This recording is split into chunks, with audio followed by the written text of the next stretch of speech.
Cage, fighting out of the red corner. Tonight, also making his in-cage debut, representing Savage MMA. Please welcome Joe Swinnerton.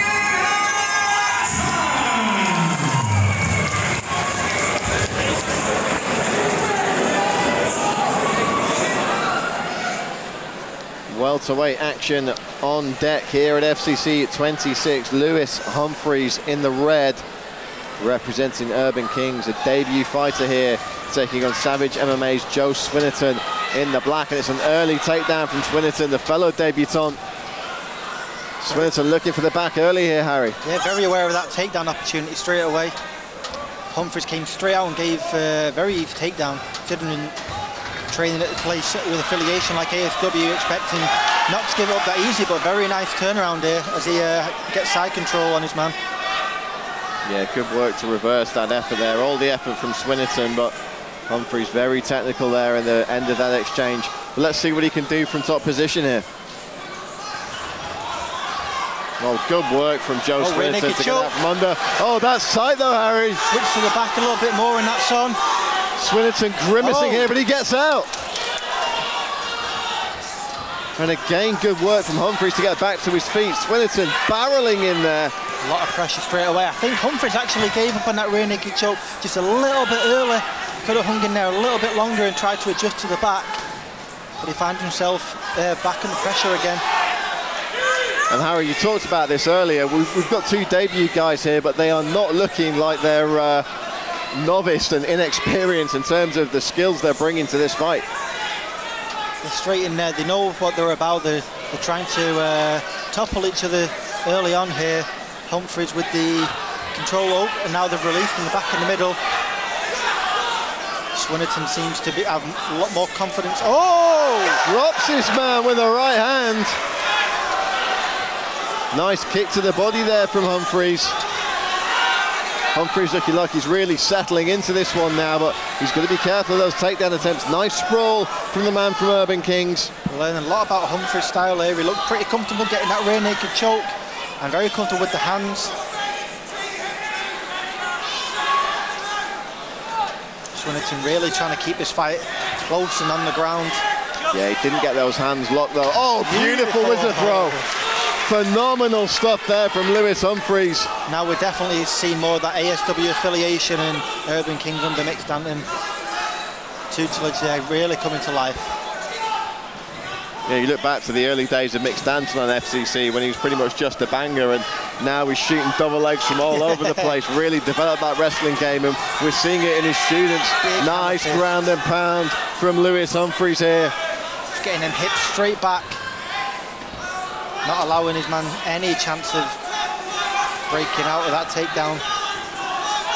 Humphreys has been relentless here. It's going to be interesting to see how the pace holds up as we move through the rounds, if it gets that far. Both guys clearly looking for a finish early on. Yeah.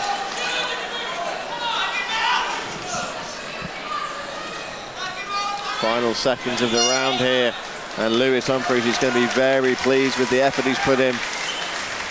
Yeah, some really big moments there, and that early submission attempt that nearly had his man out, and you got to think about the knockdown as well. Very big round for Humphreys.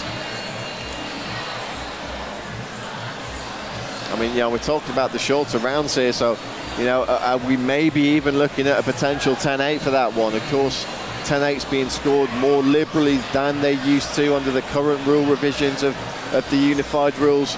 So, yeah, a coin toss for me could be a 10-9. Wouldn't be mad at a 10-8.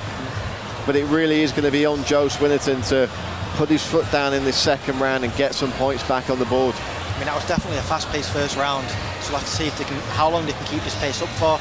I mean, Humphreys looks a little bit more composed in his corner, but we'll have to see how long that pace can uphold for.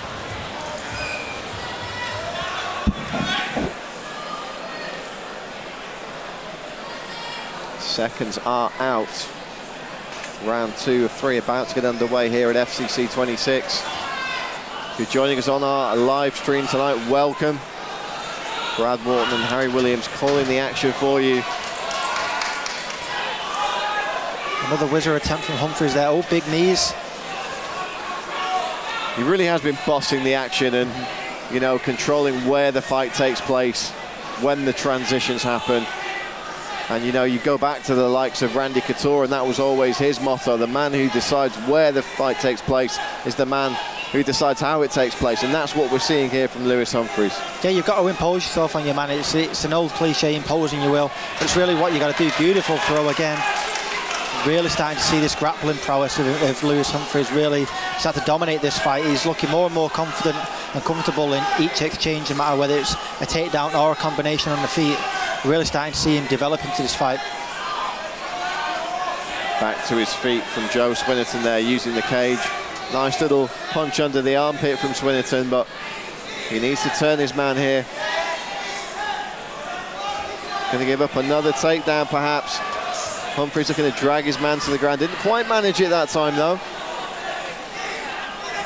We talked about the pace that Humphreys set in the first round, so, you know, is that going to start affecting him now? Humphreys really has to watch how much of his head he's putting into some of these takedowns. Just as we saw then, he shot for a takedown just before that and left his head a little bit low, but he's really recovering well there. He's really just dominating the grappling aspect of this fight. Swinnerton trying to get in on that single leg there, but he's going to take some more shots. They're not going to be fight-ending punches, but they're going to keep his man guessing. As we say, it stops your man thinking. You keep hitting him, it stops him thinking. Swinnerton on the back here now, though. Let's see what the Savage MMA man can do from this position. Humphreys able to walk straight back to his own corner, though. And already able to clear his man, strip him off. Swinnerton throwing some big shots there, but nothing landed. As this fight progresses now, we're starting to really see like the reach differential between the two. It didn't look as big at the start of the fight, but as Humphreys grows into this fight, it's really starting to become apparent. Nice head pressure there from Lewis Humphreys. It's a real consummate performance from the Urban Kings man. Staying busy, staying active. Oh, now getting the hands go, but Swinnerton slinging too. That's what Swinnerton needs to try and do more of when he's on the feet. It's clear that's where he is, looking more comfortable and where he does have more skill than on the ground here against Humphreys. But he's not really getting any chance to let those hands fly. Humphreys landing 2 or 3 shots and going straight back to his bread and butter.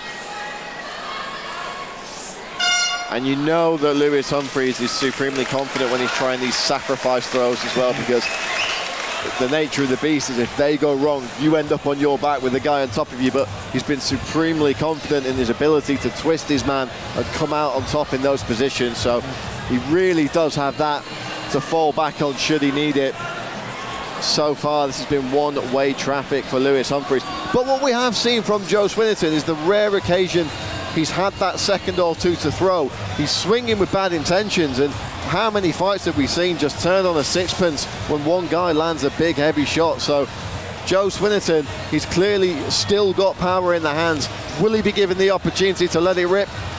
That could be on Lewis Humphreys. Yeah, he doesn't look too drained coming out of these grappling situations. He's clearly got the power in his hands. He's just trying to land it, and if Humphreys leaves his head down that line just 1 second too long, it could be the end of it.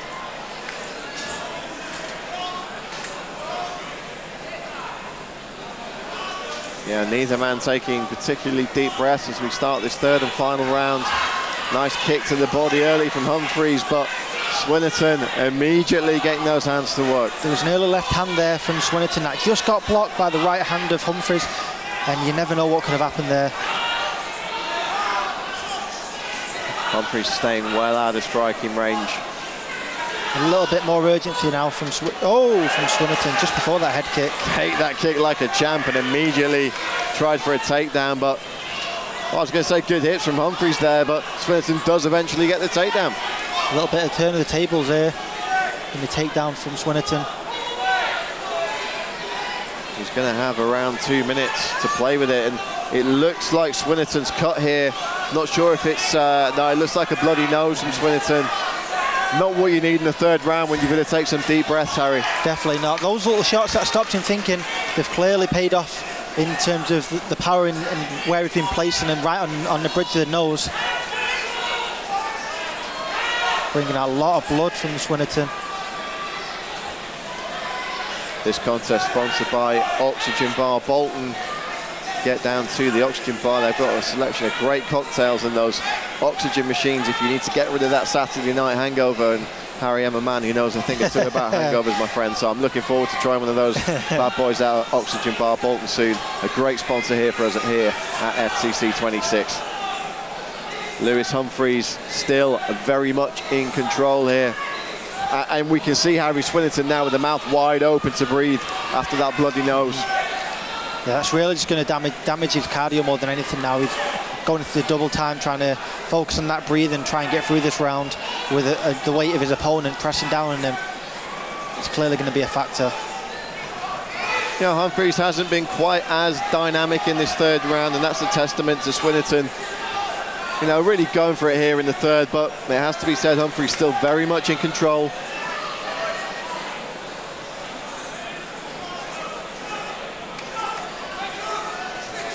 Fighters are separated there for a lack of action, and that's something we do see a little more frequently again, Harry, in these amateur contests, as Swinnerton piles in with a left hand, but he's going to suffer a big takedown here.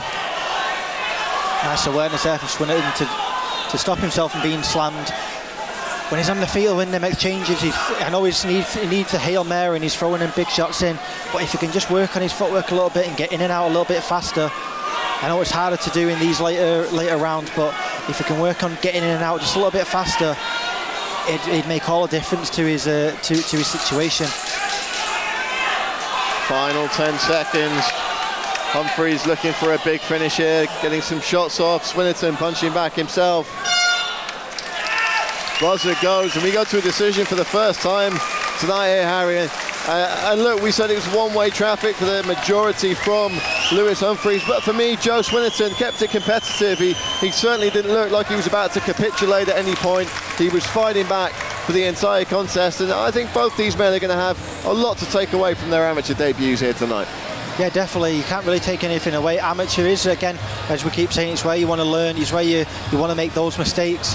And clearly, very early on in both debutants' careers, it was a very, very even fought fight.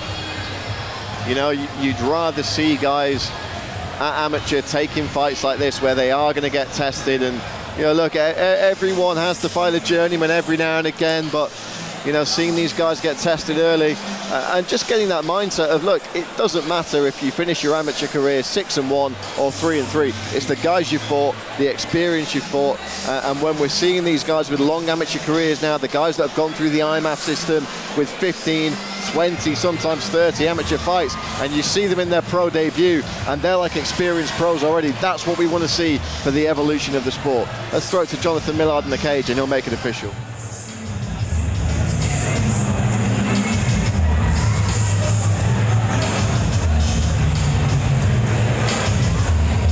Ladies and gentlemen, distinguished guests,